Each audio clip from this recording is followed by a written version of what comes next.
যেতিয়ালৈকে সি নাহে আমাৰ ওচৰত সামাজিকভাৱে সি ক্ষমা নোখোজে আৰু তেতিয়ালৈকে আপোনালোকৰ প্ৰতিষ্ঠান বন্ধ ৰাখিব লাগিব। অসমীয়া ভিক্ষাৰী জাতি, অসমীয়া ধাৰ খোৱা জাতি, অসমীয়া জাতিক পুনৰ বহিৰাগত বনিয়াই চৰম অপমান কৰাৰ গুৰুতৰ অভিযোগ। আপোনাৰ পুষ্কৰ অটোমোবাইলছৰ যি স্বত্বাধিকাৰী তেওঁলোকে আমাৰ অসমীয়া জাতিটোক ধাৰুৱা জাতি বুলি তেওঁলোকে যেনেধৰণে অপমানিত কৰিলে আৰু এই কথাত আমি অসমীয়া জাতিটোৱে আৰু কোনো পধ্যে আমি মানি ল'ব নোৱাৰোঁ আৰু কেতিয়াও মানি নলওঁ। কাৰণ তেওঁলোকে আমাক ধাৰুৱা বুলি কৈছে। তেওঁলোকে এটা কথা জনা উচিত, ধাৰ তেওঁলোকে খাইছে, ধাৰ অসমীয়া জাতিটোৱে খোৱা নাই। অসমৰ মাটিত থাকি ব্যৱসায় কৰি তেওঁলোকে অসমীয়া জাতিটোক ধাৰুৱা বুলি ক'বলৈ সেই অধিকাৰ কোনো দিয়া নাই। আৰু যেতিয়ালৈকে তেওঁলোকৰ যি পুত্ৰই যি বেয়া ব্যৱহাৰ কৰিলে, যেতিয়ালৈকে বোকাখাতৰ মাজমজিয়াত সামাজিকভাৱে তেওঁলোকে মাপ নুখুজিব তেতিয়ালৈকে এই ব্যৱসায় প্ৰতিষ্ঠান আমি বন্ধ ৰখাৰ সিদ্ধান্ত লৈছোঁ। বোকাখাতৰ নাহৰজানৰ এইখন পুষ্কৰ অটোমোবাইলছ আৰু এই ব্যৱসায়িক প্ৰতিষ্ঠানখনৰ স্বত্বাধিকাৰী অভিষেক আগৰৱালাই অসমীয়া জাতিক চূড়ান্ত অপমান কৰাৰ অভিযোগ উত্থাপিত হৈছে। আপোনাৰ পুষ্কৰ অটোমোবাইলছৰ যি স্বত্বাধিকাৰী তেওঁলোকে আমাৰ অসমীয়া জাতিটোক ধাৰুৱা জাতি বুলি তেওঁলোকে যেনেধৰণে অপমানিত কৰিলে আৰু এই কথাত আমি অসমীয়া জাতিটোৱে আৰু কোনো পধ্যে আমি মানি ল'ব নোৱাৰোঁ আৰু কেতিয়াও মানি নলওঁ। কাৰণ তেওঁলোকে আমাক ধাৰুৱা বুলি কৈছে। তেওঁলোকে এটা কথা জনা উচিত, ধাৰ তেওঁলোকে খাইছে, ধাৰ অসমীয়া জাতিটোৱে খোৱা নাই। অসমৰ মাটিত থাকি ব্যৱসায় কৰি তেওঁলোকে অসমীয়া জাতিটোক ধাৰুৱা বুলি ক'বলৈ সেই অধিকাৰ কোনো দিয়া নাই। আৰু যেতিয়ালৈকে তেওঁলোকৰ যি পুত্ৰই যি বেয়া ব্যৱহাৰ কৰিলে, যেতিয়ালৈকে বোকাখাতৰ মাজমজিয়াত সামাজিকভাৱে তেওঁলোকে মাপ নুখুজিব তেতিয়ালৈকে এই ব্যৱসায় প্ৰতিষ্ঠান আমি বন্ধ ৰখাৰ সিদ্ধান্ত লৈছোঁ। চাওক, আজি আমি অত্যন্ত লজ্জাজিত হৈছোঁ, যিহেতু নেকি মই প্ৰথমে ক'ব বিচাৰিছোঁ অসমীয়া জাতি আচলতে জাতি বৰ্ণ ভাষা নিৰ্বিশেষে বিভিন্ন জাতি বৰ্ণ ভাষা নিৰ্বিশেষে এটা অসমীয়া জাতি গঠন হৈছে। কিন্তু আজি এই অভিষেক শৰ্মা যিজন আগৰৱালা, তেখেতে আমাৰ অসমীয়া জাতিক যেনেদৰে তুচ্ছ তাচ্ছিল্য কৰিছে আমি প্ৰথমে ধিক্কাৰ দিছোঁ। বোকাখাতৰ সকলো সংগঠনে আমি তেখেতক প্ৰথমে ধিক্কাৰ জনাইছোঁ। আৰু তেখেত যিজন অভিষেক আগৰৱালা যিজন স্বত্বাধিকাৰী, তেখেতে যদি ৰাজহুৱাভাৱে বোকাখাত চাৰিআলিত যেতিয়ালৈকে ক্ষমা নোখোজে তেতিয়ালৈকে এই যি দোকান, যি তেখেতসকলে বিজনেছ কৰি আছে যিখন দোকানত, এইখন দোকান তেতিয়ালৈকে বন্ধ থাকিব। আৰু অতি সোনকালে তেখেতক আমি এই মাধ্যমৰ যোগেদি অৱগত কৰিব বিচাৰিছোঁ, অতি সোনকালে যদি তেখেতে ৰাজহুৱাভাৱে ক্ষমা নোখোজে তাৰ কিন্তু পৰিণাম তেখেতে ভুগিব লাগিব। অভিযোগ অনুসৰি বোকাখাতৰ দুগৰাকী সমাজ সেৱকক অভিষেক আগৰৱালাই ধমকি দিয়াৰ পাছতে জাঙুৰ খাই উঠিছে দল সংগঠন। বোকাখাতৰ প্ৰায় সকলো জাতীয় দল সংগঠনৰ 2 শতাধিক সদস্যই পুষ্কৰ অটোমোবাইলছত উপস্থিত হৈ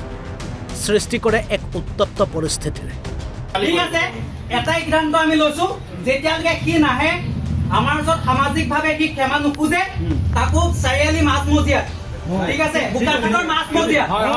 খুজিব লাগিব আৰু তেতিয়ালৈকে আপোনালোকৰ প্ৰতিষ্ঠান বন্ধ ৰাখিব লাগিব। যিয়ে নাথাকক আপোনালোকে কথাটো কোৱাৰ আগত ভাবিলে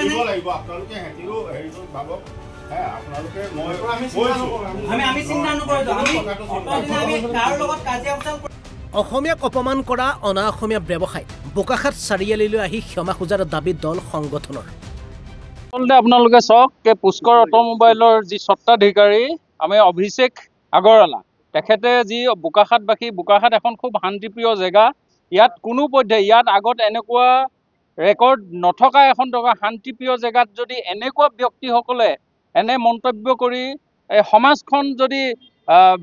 বিশৃংখল সৃষ্টি কৰে, এনেকুৱা ব্যক্তিক সঁচাকৈ ৰাজহুৱাভাৱে ক্ষমা খুজি আৰু অনাগত দিনৰ ভৱিষ্যতে যাতে এনেকুৱা কোনো কথা ক'ব নোৱাৰে তাৰ প্ৰতি তেখেতসকলক লিখিতভাৱে আমি লিখা বিচাৰি আমি এই প্ৰতিবাদ সাব্যস্ত কৰিছোঁ। পুষ্কৰ অটোমোবাইলছৰ যিজন স্বত্বাধিকাৰী অভিষেক আগৰৱাল, তেখেতে